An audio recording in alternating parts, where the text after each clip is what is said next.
Hi followers of School of Port, my name is Miguel Poch and I've been fortunate enough to have spent the majority of my professional career, that's about nearly 40 years, linked to the port trade. I find that it's a really fascinating wine. I don't know it all, there's always something new to learn, and every day I find out that I'm learning something new about this fascinating wine. To talk about port, we've chosen this magnificent backdrop of the old quarter of the city of Porto, the city which gave port its name. Curiously enough, the wines are grown about 100 kilometers upriver from here in the Douro Valley, but because the wines were brought downriver to this port, they were aged here in the port lodges very close by and exported from here worldwide. And over time, the exporters and indeed the consumers throughout the world gave it the name of the city where it was aged and exported from, Porto, or port.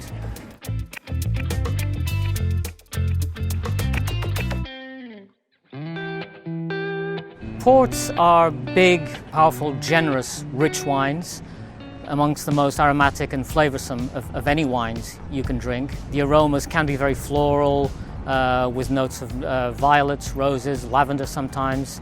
The flavour profile is very opulent, usually of red and black fruits, an element of spice, and several other layers of amazing flavours. However, like with many other wines, sometimes a problem can get in the way of this, a fault, as it were, which is called cork taint.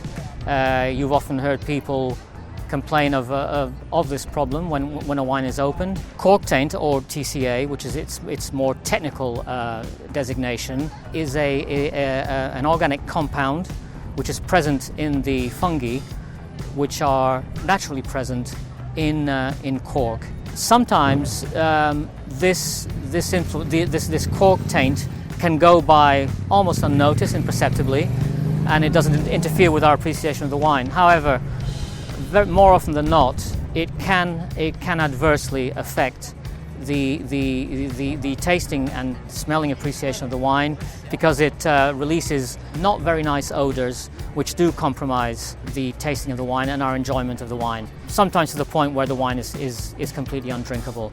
The way you can detect cork taint is usually a kind of moldy, musty smell, sometimes a kind of wet cardboard smell. So that is the more obvious way of identifying cork taint. Having said that, it's important to stress that it has no ill effects whatsoever on your health. You can consume, should you choose to, a wine with cork taint, because it will not have any ill effects on your health. It's also very important, I think, to stress that cork producers have been making an enormous effort in the last 2 decades especially to solve this problem, and they have in fact made very big strides. Although the problem isn't entirely eradicated yet, the producers do continue to spend substantial amounts in research and development in trying to eliminate this problem altogether.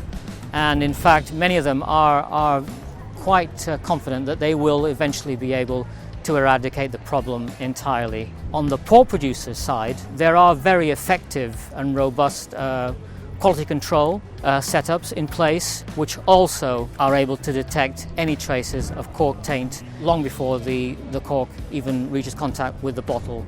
From the consumer's perspective, this should not be a major concern to you, because it is these days a very rare occasion where you will have cork taint in the cork of your bottle.